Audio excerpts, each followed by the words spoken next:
Hello and welcome back to the Three-Handed Bandits channel. It's Nathan and Aiden back with another video for you today. Today we're going to be recapping a wonderful week 2 of football and give you our updated power rankings heading into week 3. Before we get into all of that though, please go ahead and like and subscribe. We are only 3 subscribers away from hitting the 100 subscriber mark, so please go ahead and be the one to get us over that hump. So Aiden, it was a very interesting week 2 of football. I did really well in picks. You had more of a down week. What were some of your just overall major takeaways from the week? A lot of close games. I really loved this week. There's a lot of overtimes, a lot of close games to almost get to overtime. So I'm not too disappointed with my picks because most of them involve those close games, those like less than one score games. So I'm not too worried about it. I did have a very fun week watching all the games though. For sure. All right, but now we're just going to go ahead and get straight into the power rankings, and not a whole lot of movement as the bottom. We still have the Chicago Bears as the 32nd and the worst team in the NFL. This team is just broken at every single level. The play calling is bad. The play design is bad. The offensive line is not really able to block very well. The receivers are not getting open. But even when the blocking is okay and the receivers are open, Justin Fields isn't hitting them. So this team, just everything that you need to win in football, they're just doing wrong. I imagine Matt Eberflus will not be the coach of the Chicago Bears for much longer if this ends up, continuing. And the Bears had the chance to maybe get someone like a Bryce Young, or maybe even next year get a Caleb Williams. So it's going to be interesting to see how the rest of the season goes for them. But they are still our bottom team. Our 31st team is going to actually remain the Houston Texans as well. What did you see from the Texans in the game against the Colts? Honestly, I had a feeling when it came to this game that the Colts, even though they are younger, offensively could just tore up that defense. Mostly what hurt the Texans was their offense, their inability to score. I didn't really like how CJ Stroud looked. I mean, we've been talking about it, that CJ Stroud is just, in my opinion, not him. Most of the other quarterbacks in the draft class look way better as of right now than he does. So. Yeah, he had a decent game against the Colts. He actually, out of all Ohio State quarterbacks, had the record for most passing yards in a game with, I think it was 384 is what he finished on, which, I mean, it's good for him, but also that shows the state of Ohio State quarterbacks. So he hasn't been, horrible, but he's been very adequate. Has yet to throw an interception, so at least he has that. But this Texans offense still just is not very dynamic. And then the next team, the 30th team, is also going to stay the same, Arizona Cardinals. And I think we had a pretty good read on what this Arizona Cardinals team was. They're going to come in, play really intense on defense, be really physical. But offensively, or just in general as a team, I just don't know if they fully have the horses to win a lot of games. I will say, though, Joshua Dobbs has actually been playing pretty well. He's looked all right, considering it's Josh Dobbs. But I just, long-term, how this season is going to go for the Cardinals, I'm not really sure I see a whole lot of wins. But this is definitely not necessarily a team I want to go against. And then 29th, dropping down a spot, the Colts after losing Anthony Richardson. How you've been feeling about Anthony Richardson thus far in the season? Dude, he looks solid. I mean, all the hype is coming to light. Basically, I was worried with him because he's such raw talent, but man, he's really shown that. I mean, I'm not gonna lie, even if it is concussion protocol, but still, you still have a solid number 2 behind him. So the Colts themselves won't be missing a huge step, but still going from Anthony Richardson, this pure talented guy, to Gardner Minshew, who's a smart quarterback, but still, I mean, he did lose the starting jobs in the past, so I would rather Anthony Richardson over Minshew in that situation. Yeah, the difference between Anthony Richardson and Gardner Minshew is really funny because I think Anthony Richardson might be the most athletic quarterback we've ever seen, and Gardner Minshew is one of the least athletic quarterbacks in the NFL as of now. And so they're only dropping a spot. The next team we have, they're going to be dropping down 2 spots, dropping even more. The Denver Broncos. I just don't know what is up with this team. I guess I want to blame it on Russell Wilson, But even then, like he had a decent game against the Commanders, and frankly, the Hail Mary to then fail the 2-point conversion on what could have been a defensive holding call. It's a very unlucky way to lose a game. But something about this team just does not seem it's cursed, and I just don't know how many more wins I see this team having. I don't know how I see them rebounding. It's just not a team that I have a whole lot of hopes for. This defense let Sam Howell and the Commanders drop 35 on him. So this defense just lost some of the bite that they had from last year with Jero Evero as their defensive coordinator. And so I just don't know how I feel about this team heading into the rest of the season. And next up, also staying at the same spot, we're going with the Carolina Panthers. What did you see from Bryce Young and the Carolina Panthers on Monday night? If we exclude the last drive, the Saints kind of gave him the reads, but it still gave him more confidence, except for that last drive. The offensive wise looked really bad. I just kept saying it was just like five plays and out, 3 plays and out. It was just like, I mean, the Saints defense is all right. It's nothing like too crazy like the 49ers or anything, but if you exclude that last drive where they scored that touchdown, it was just not a pretty offensive game from them. I mean, defensively, they did well. They had the interception to be able to get closer in the field. But if you look at all the drives that they had, that last drive was the most yards out of any part of their game. It was, and then again, the Saints did give it up a little bit, but still, he was Bryce Young was making the right reads, doing the right stuff for that drive. So I'm hopeful for the future for him. But like I said, other than that drive, it was a pretty stinkable game. Yeah, Bryce Young definitely has not quite looked as good as expecting for him to come out right away. Part of it is because they just don't have the most dynamic options to pass to, but this defense has looked pretty legit under Jero Evero at the very least. So I think once they fill that offense, they'll be good, but I don't think that's a this season thing. The next team we have is the Washington Commanders, rising 3 spots like they did last week. I'm starting to believe in Sam Howell. Week 1, he didn't have the, prettiest stat line, but he just looked like he played pretty well. And then he played really well again. This team was down, I think it was 21-3 at one point, or like 21-7. And they fought back and won this game. They scored like 35 points in I think it was the last 2 quarters, last half. And so this is a team where I think their defense still hasn't been great, but it's definitely been a little bit better than I thought. But then Sam Howell has just legit looked pretty solid. So if you have a solid quarterback and a defense that isn't horrible, then, I mean, that's a good recipe to win, especially when you go against the Broncos and the Cardinals, who are not, great teams. So I don't necessarily think that this is going to be like a playoff threatening team. But at least for now, have a couple wins and, have a good start to your season.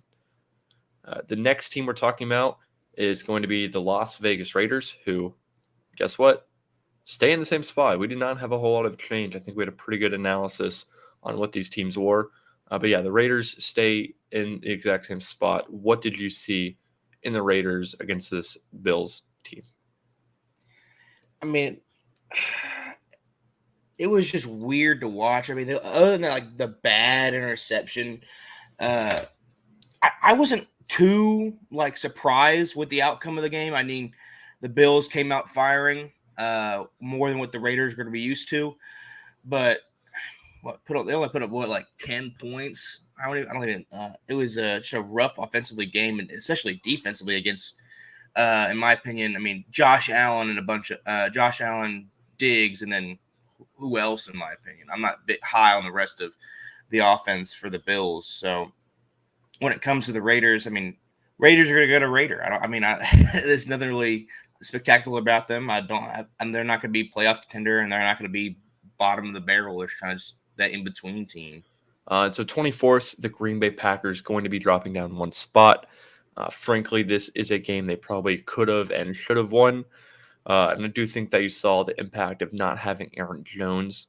But overall, I think I feel pretty good about Jordan Love. I think he's a legit starting caliber NFL quarterback. The receiving options around him, I mean, I still think they're pretty good. They're a little unproven and they're not, the most dynamic. But I think this offense has a lot of potential. This defense has a lot of playmakers. At the end of the day, they just weren't able to stop Bijan Robinson, who is looking like he could be a top 3 running back in the NFL as of right now, which is kind of a scary thought. But overall, I think this is a loss that you learn from as a very young team.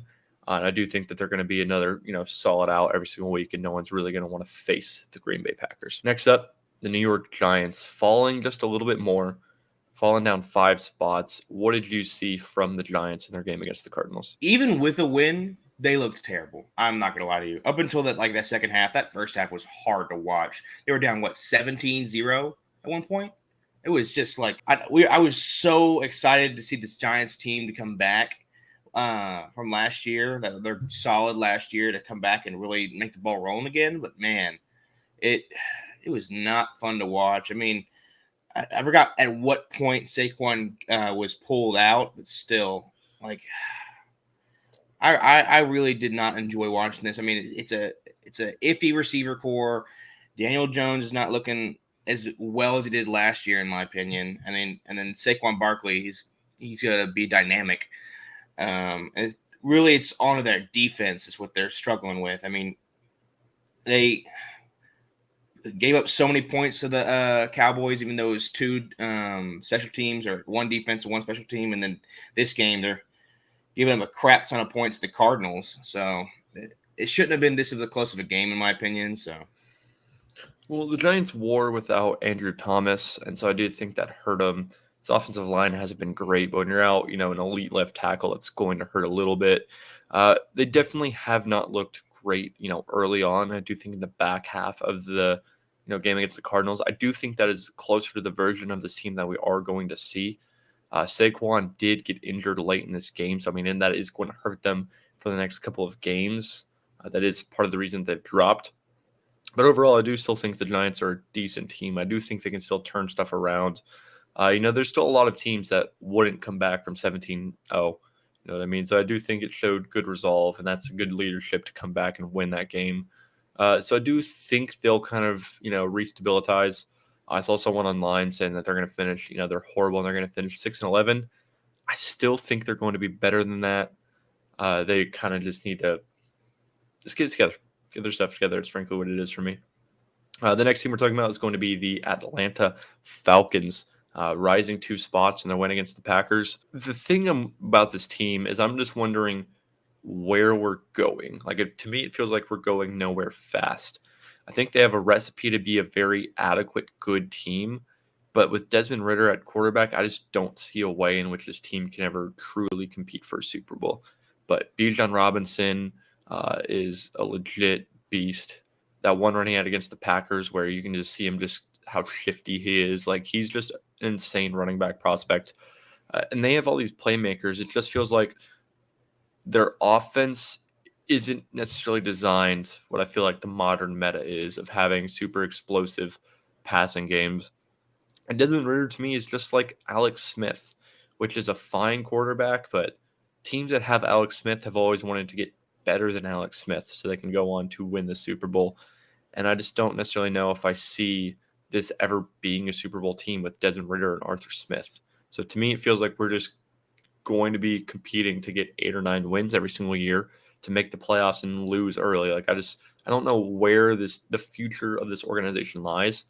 But, you have Drake London, you have Kyle Pitts, which could be really dynamic receiving weapons that just aren't being used. So I don't know where this team's long-term future is headed. But at least in the short term, I do think they're going to be an adequate team. But I do think they're going to fall just short of making the playoffs at the end of the day. The 21 spot, we have the New York Jets. Both New York teams we have dropping 5 points. What did you see in Zach Wilson's first start against the Cowboys? plain and simple, not good. Going against an elite defense with the Cowboys, it's super tough to come in, especially losing when at the beginning of the year that you're not the starting quarterback and you're gonna be backseat to a guy like Aaron Rodgers, and it flips on you after game 1. I mean, he looked okay in game 1. I was not thrilled with his performance against the Cowboys, even though it is a strong defense. There was no really shining factor that I saw that I could see hope for this Jets team. I mean, obviously their defense is always going to be solid. Sauce is going to be awesome. Like these dynamic players on defense are going to be awesome. It's just the big question mark is Zach Wilson, and will forever be Zach Wilson. There's nothing really else to say about that. Yeah, I think we're going to have a very similar season to what the Jets had last year, where they're a really good team that does have a really good defense, but they're just let down offensively. So I could still see this being like a 6, 7, 8, 9, win team, but it's just hard to see them making the playoffs at this point. The next team we're going to be talking about is the LA Rams. So from the Bears to the Panthers, that's kind of going to be our true like bottom tier of kind of like bad teams. And then this Commanders to this Rams tier is going to be kind of like, I don't fully see these teams being like true playoff contenders, but they're not like the cellar dweller teams. Like they're good, they're tough outs. I don't necessarily want to face these teams any given week. And the LA Rams are going to be at the top of this tier. I do think they had a good game against the Niners. They were in it for a good amount of that game, and ultimately the 49ers buzzsaw just kept sawing. But the Rams have shocked a lot of people. Puka Nacua has looked legit. Kyron Williams keeps scoring touchdowns. Like this team is moving the ball. They're putting up points and they're producing. Like I think this season is going to be a bit of a Sean McVay proving that despite not a whole lot of roster talent, they could still be a good team. It's going to be interesting to see what happens if and when Cooper Kupp finally does come back. But I do think this team has enough talent and has the recipe to at least be a solid team. Are they any threat of winning the NFC West? No. Are they really a threat of being a wild card team? I don't fully think so yet. But do I want to go against the LA Rams? Not really, because they definitely could upset any team any given week. And now starting off the next tier, this is kind of going to be the kind of fringe, kind of wild card competing for the playoff tier. And we're going to be starting off with the Pittsburgh Steelers, who on Monday Night Football win at home, rising 3 spots. What did you see from Pittsburgh in their game against the Browns? Defense wins games. That defense is what I wanted to see in this team. I mean, obviously, it helped them get them over that hump of that TJ Watt would fumble touchdown at the end to get them in that winning column, which was awesome to watch.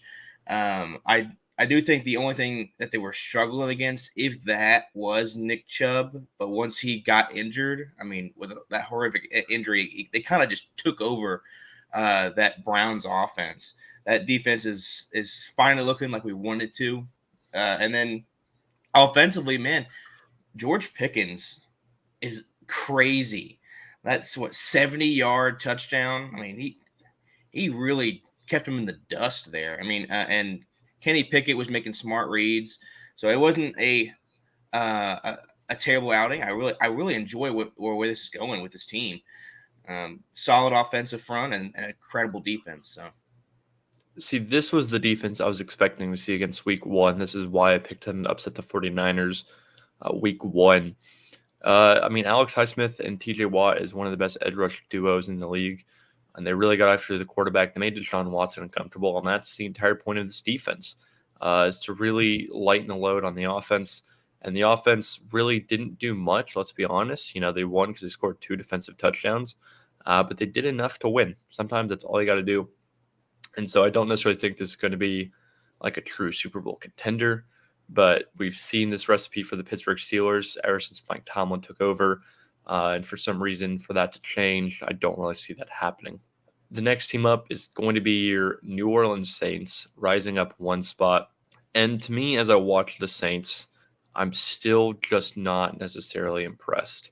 Granted, they've gone against 2 pretty decent defenses in the Titans and the Panthers, but I just don't fully believe in Derek Carr. He is still a bit mistake prone. He's not a perfect player. This offensive line hasn't been great. The running game hasn't been great. The only true thing that I have a takeaway is that I think Chris Olave is legit wide receiver 1. I think he's a stud. He's a beast. But offensively, I don't see it with this offense. And then defensively, they've looked pretty solid. They have gone against the Panthers and the Titans, who kept making a lot of mistakes. So it'll be interesting to see what happens if they go against one of the legit really great offenses in the league. It'll be interesting to see how they play then. But I mean, they won both the games on their schedule. How convincing it was doesn't really matter if you're 2-0. I still think the Buccaneers are the better team. But I mean, I think right now it's between the Saints and the Buccaneers on who's going to win this NFC South, and I could see it going either way. What have your takeaways been from the New Orleans Saints? Exact same thing. The Saints offense, to me, other than Chris Olave, is kind of a big scare. I mean, Derek Carr has been, in my opinion, holding the ball a little too long, trying to hope for plays to to give out, and it's not. The offensive line is the scariest part, in my opinion. It's having that young tackle and Trevor Penning being out all of last year and coming back. He hasn't been amazing, and then every time I see any type of defense play against him, it's always with huge pressure on Derek Carr. And his ability to really make plays with that amount of pressure is scary. The Saints defense, like you said, has been solid, but I'm waiting to see how they do against a stronger offense. The next team we're talking about is going to be my Tennessee Titans, moving up 3 spots. This was the recipe I was expecting to see a little bit more from the Titans. Against the Saints, they just really could not get the ball moving. But against the Chargers, they really unlocked the explosive vertical passing game with Traylon Burks, really unlocked that threat. And, there's times where they're on the goal line and you heard all the fans starting to chant, Henry, Henry, Henry. Because sometimes keep it simple, stupid. If you're on the goal line, give it to Derrick Henry. And I think they kind of just simplified the playbook and said, hey, let's this all-pro generational running back we have, let's give him the ball more. And so Derrick Henry really helped, take the load off the receiving game. And then that was also why they were able to then unlock this vertical passing element. So overall, I feel much better about the Titans. I do feel like this is the version of that team that we're going to get. They're going to play tough, scrappy defense, and hopefully the offense does just enough to get the job done. And this time they did. The next team we're going to be talking about is the Cleveland Browns, who we have dropping down 4 spots. What have you been seeing from the Cleveland Browns? Deshaun is not what he used to be. That's the one that I keep looking at. It's like, man, he's not making amazing reads. I mean, the offensive line is always going to be good. The reason, in my opinion, that we dropped him so far was losing Nick Chubb. Because when you're losing such a great talent in Nick Chubb, it hinders your ability to be able to pass offensively without a good run game. So it keeps the defense on their toes. But when you go out there, you're like, shoot, I have to go. Like, we're going against Jerome Ford in the backfield, and they're going to be throwing more often. So let's stay back. We don't have to be pressuring as much. And then we'll just wait for him to make mistakes. And Deshaun Watson did not look the part. I mean, they did score a good amount, but I'm not fully confident in seeing like Deshaun Watson out there. How much money he's getting paid for the things that he's doing is being way overpaid, basically. Yeah, Deshaun Watson looks like he just entirely forgot how to play football. He's looked bad to poor, at best. And, losing Nick Chubb, it hurts. He's the best running back in the league. And so going from him to Jerome Ford, this running game is still going to be good, but it's not going to be, as scary as it is with Nick Chubb. And when Deshaun Watson's struggling and you don't have a great running game with Nick Chubb to rely on, it's going to hurt your team. Next up, we're talking about the Tampa Bay Buccaneers, who are not moving. They're staying at our 15th spot. I projected a score of 28-14, and they won 27-17. So, this is kind of exactly what I saw from this team. I think Baker Mayfield's played really well. Mike Evans has actually been balling out, which no one has, I guess, have really seen talk about. Mike Evans has been great, these last 2 weeks. I think Baker Mayfield really trusts Mike Evans. And so, this team, as I said in their video, has a lot of the talent from that, Super Bowl winning roster still here. And so I think this is a team that people should still be scared about, and they're going to play tough defense and hopefully score enough on offense. The next team we're going to be talking about is the Minnesota Vikings. What did you see from the Vikings in their loss against the Eagles? Their offense, passing-wise, will be great. Their offense, running-wise, will not be great. I'm not very settled on Alexander Madison. Yes, they didn't have Darisaw, so it kind of hurt the running game a little bit. And then that defense, that defense is exactly what we've been talking about, just weak. The Vikings are a solid passing team. They have Justin Jefferson. They're going to give that man the ball, and he's going to be a star as usual. But what's going to hinder them is the inability to run, so you can get pressure off of Justin Jefferson, and to giving up big plays and giving up points, and that's what the defense struggles with. So. Yeah, part of what they've also struggled with the last 2 games is bad turnovers. They've had a lot of turnovers. It's what helped kind of cost them the last 2 games. And I do think that's something that they can clean up.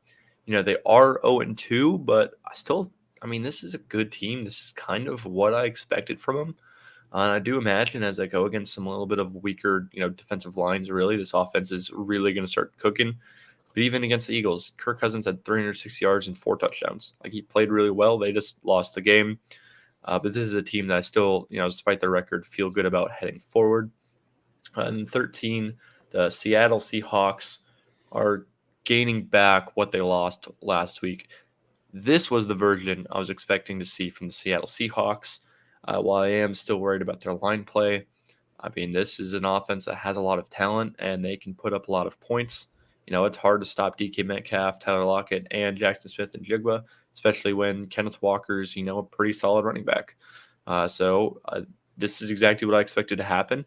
I predicted the upset. I had a score of 38-35, and they won 37-31. So, this is the version of the Seattle Seahawks we were expecting to see all along. And then next up, the New England Patriots are actually rising. They're at the 12th spot despite being 0-2. They've looked really solid. What have you seen from the Patriots? The only thing for the Patriots that I have a big question mark, I do love their defense. They're going to be a solid defense. Which the big question mark for the Patriots is going to be their dynamic players on offense. When it comes to the receivers, whether or not they can come out and play and get the job done, basically. They have a lot of solid guys, a bunch of number 2 wide receivers, but if they can get someone to really step up and be that number 1 guy from Mac Jones, he's going to be that offense is really going to be helped. They have Stevenson and Elliott. They're going to have a solid short run game. And really what needs to help them is Kendrick Bourne, Devontae Parker, and Juju Smith need to really step it up as a wide receiver core to really help Mac Jones in this offense. Yeah, and they've gone against 2 really good teams in the Eagles and the Dolphins, both of which are in our top 10. And they've been close. Against the Eagles, they were a 4th down conversion away from possibly tying or winning that game. Against the Dolphins, there was that Mike Gesicki flick back to the offensive lineman, which he was a half yard maybe away from converting the 4th down to then go on to maybe score a touchdown to send that game into overtime. So, they've been in these games. They've been competitive, and this offense is looking a lot better than I think a lot of people are expecting. So even despite the 0-2 record, this is still a team that I feel like is going to be pretty solid. And then next up, the Jacksonville Jaguars staying put at the 11th spot. This is where a lot of my worries about this team are coming from is, as I said in the video, I still just think Trevor Lawrence is not one of those elite game-winning, one of those game-winner type of quarterbacks. He's fine. He's adequate, but, he didn't have a great game. They really slowed down Calvin Ridley against the Chiefs, and it's just nothing has necessarily changed in my thought about the Jacksonville Jaguars. They still do have talent, and Trevor Lawrence is capable of some really great weeks and really great throws, but this defense isn't necessarily elite, and I don't think Trevor Lawrence is an elite quarterback. I think he's closer to Kirk Cousins than he is to Mahomes or Burrow. And so this is exactly what I was expecting from the Jaguars, and that's part of the reason they're not moving at all. Then the LA Chargers, they are 0-2. They're only dropping down 1 spot. What are you expecting from the Chargers heading forward in the rest of the season? A really strong bounce back. They're a very, very strong team for an 0-2.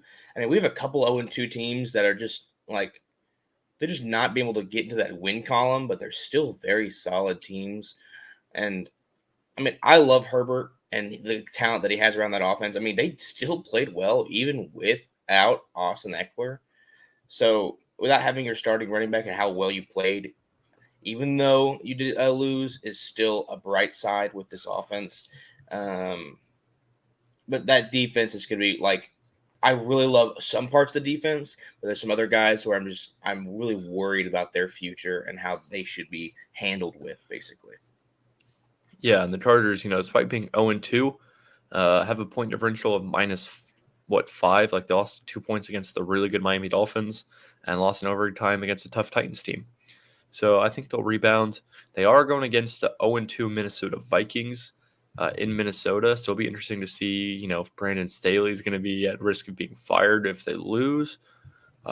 And that's, I think, what's the main thing holding this team back. But, I mean, Justin Herbert is, one of the top 5 or 6 quarterbacks in the NFL. And that's always going to be a good recipe to be a great team.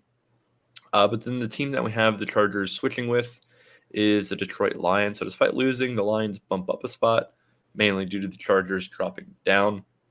But what did you see from your Detroit Lions against the Seattle Seahawks? I actually thought they did pretty well.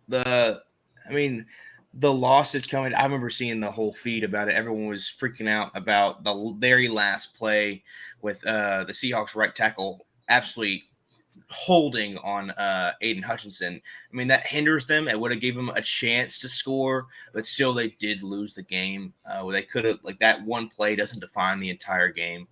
But they still played pretty decent. They kept up with a very strong offense that we finally got to see with the Seahawks.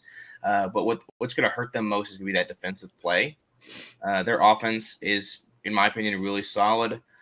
It's just the defensive wise is what scares me the most. It's a lot of young players that I really need to see step up against these stronger offenses. Yeah, it'll be definitely interesting to see how this offense really begins looking too once they get Jameson Williams back. But that is yet to be seen, really. And the next up, we got the Buffalo Bills. They're going to be staying put. I still believe, Josh Allen is one of the better quarterbacks in the league. I just don't necessarily know if this defense is physical enough or aggressive enough to be a true Super Bowl winning unit. And so I think, Josh Allen's in a position where he's kind of always going to be a bridesmaid, never really a bride, at least with some of the other teams in this AFC and NFC. But they're still a good team. They're a good team. They'll probably, win a lot of regular season games. But our power rankings are kind of based on who we think's winning the Super Bowl. And I just don't know if I really see the Bills winning a Super Bowl. I'll be honest. Then the next team, we got the Cincinnati Bengals dropping down 5 spots. What's going on with your Bengals? I'm gonna be honest with you. What's hurting the Bengals the most is the offensive line play, giving too much pressure towards Burrow and giving him not enough time to get to his weapons. The defense has been looking kind of shaky, obviously, because they've been giving up a good amount of points both to the Browns and the Ravens. But honestly, what's hurting the Bengals? Everyone keeps saying, "Oh, Burrow got paid. Now he's basically a chump." He's not a chump. That man is so dynamic. I mean, yes, now he's like calf injury. The calf injury is back. They aggravated a little bit again, and I'm scared about that. Hopefully, it's not lingering as much towards the season. But it's really, again, what struggles with this team in past has been that offensive line. I mean, they did get Orlando Brown, but still, it doesn't look that amazing. It's giving too much, like, basically play starts, snaps, and within 2 seconds, Burrow has a opponent's hand in his face. And it's kind of hard to make reads and look down the field when you have the entire defense in your face. So when it comes to Burrow, I mean, he's been making some shaky throws. I still have hope in them. They have, in my opinion, they are the best 0-2 team on paper. They're just not showing it on the field. Towards the end of the game, when they were down and they came back, they looked very solid offensively. It was just the beginning of the game that was just a lot of shaky throws, a lot of shaky play. If we can just cut and paste that last fourth quarter, or maybe that little bit half, the third and the fourth, and just continue it on, they'll be a very solid team. Yeah, they definitely have not been perfect. And, Joe Burrow possibly being, having the re-aggravated calf is going to be a little bit scary. So as of right now, in September and heading into October, I'm a little bit worried about this team. I imagine, come January, we'll be feeling all right about the Cincinnati Bengals. And now we're going to head into our true Super Bowl contender tiers, our top 6 teams. And at number 6 spot, we're going to have the Philadelphia Eagles, who are staying put. This defense has still looked really, really good. Jalen Carter had a little bit more of a quiet game, but, the rest of this defensive line also then just stepped up. And, they have a lot of talent, even, missing some pieces in the secondary. Offensively, I'm slightly worried about this team. Obviously, they lost Shane Steichen as a play caller, who we've seen do a decent job in Indianapolis so far. They're still kind of figuring some stuff out. But, Brian Johnson he's learning. They had that one drive against the Vikings where they ran it 13 plays or had 13 runs on a 16-play drive.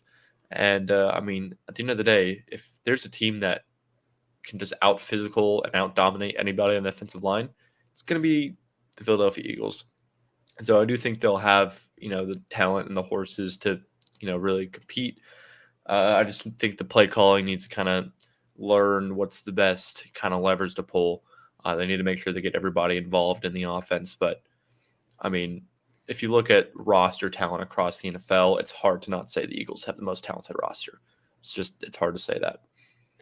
The next up, the number 5 team, jumping up 2 spots, my Baltimore Ravens. This was a team that I had, to beat Cincinnati to win the division. And, their defense has looked really solid. And, in this first iteration of this more, pro-style passing offense under Lamar Jackson, if this is what it's looked like, in the first, baby, infancy of it, I'll be really excited to see what's going to be looking like when, Lamar's more comfortable in it and, Zay Flowers has more experience. Everyone in general has more experience in it. And so I think the Ravens are a scary team heading forward. And, I'm really excited to see how dynamic this offense can be later in the year. The next up, number 4 team, rising 1 spot, the Miami Dolphins with the nerd Mike McDaniel. Not only did I predict this team to win the AFC East, I predicted Mike McDaniel to be Coach of the Year and Tyreek Hill to be Offensive Player of the Year. I think so far those are all aging very well. This offense is legit really, really good. Tyreek Hill is one of the best players in the league, and I think this team is going to be really good. And they still have Jalen Ramsey waiting in the wings to come back from injury.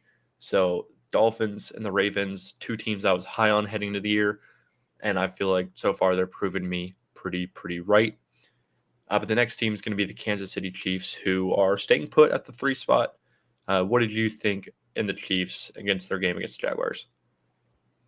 It wasn't a pretty game to watch. It was getting back your star talent and tight end of Travis Kelce and kind of getting back in the flow of basically running the offense through him and Mahomes, and then having it this support around everyone else. It was just an uglier game from them. Solid defensively. They held the Jaguars to only 9 points without a touchdown. It's pretty solid defensive front for them, but I was expecting more of an offensive game by them with only having 17 points.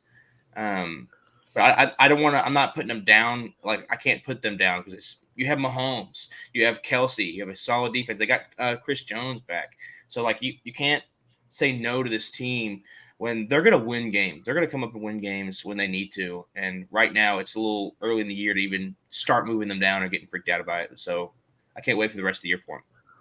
Yeah, this defense held the Lions to 14 points and then the Jaguars to 9 points.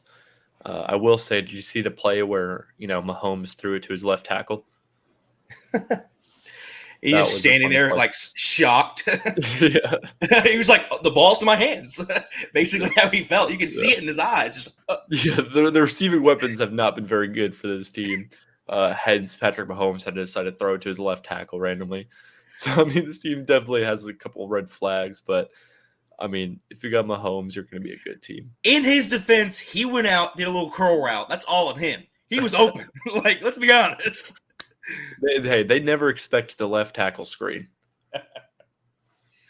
Now we'll get to our final 2. And we have the Cowboys rising 2 spots. Everybody's been talking about the AFC. Our top 2 teams are NFC teams. And I guess we can also reveal our number 1 team, the 49ers, then. These 2 have just looked like the best 2 teams in the NFL. We'll start off with the Cowboys just because I'm a little bit more worried about their offense. It still hasn't been, super great. In the Giants, they had a little bit of a slower game, but when your defense is as insane as it was, they didn't really need to do a whole lot. And then against, the Jets, they did play a little bit better, but even then, I don't think they've been great. I think losing Kellen Moore is going to hurt, but, when you've allowed 10 points on the season so far, like, it doesn't really matter what your offense is doing.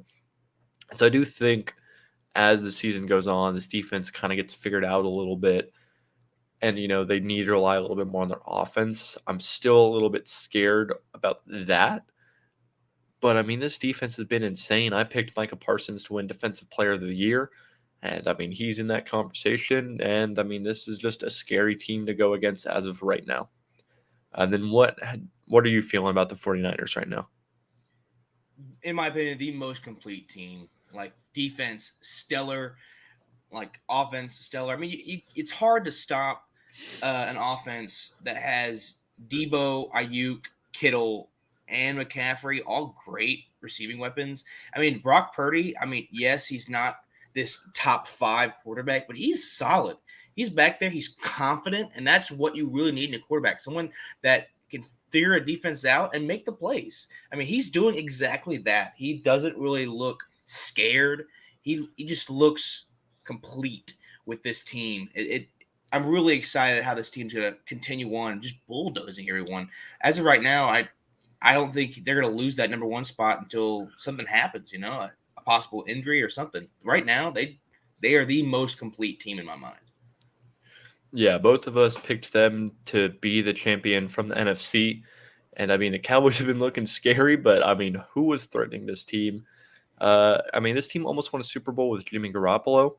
And I think Brock Purdy is doing a very similar thing to what Jimmy Garoppolo is, where he's just playing on time, playing in structure of the offense, and letting all these playmakers produce. But unlike Jimmy Garoppolo, he has a little bit more of a playmaking instinct where, on a 3rd and 8, he can scramble out and make plays on his own to really help elevate this offense. So, I mean, if your weakest spot on team is Brock Purdy, who's a solid, good quarterback, then, I mean, just the sky is the literal ceiling for this team. It's an exciting team. I think Kyle Shanahan might finally get over the hump and win his first ring in his coaching career. So overall, that is our full power rankings. Please go ahead and let us know what you agree with, where you disagree. Like, what are your thoughts? Are we wrong? Are we stupid? Let us know. Is there anything you'd like to add on before we get out of here? Not at all. Perfect. All righty. Well, if you did stick around for this long, please go ahead and like and subscribe. As I said, we are 3 subscribers away from hitting the 100 mark. So please go ahead and do that. And if you stuck around for this long, thank you very much for watching. We'll be back with some more content for you very, very soon. Thank y'all.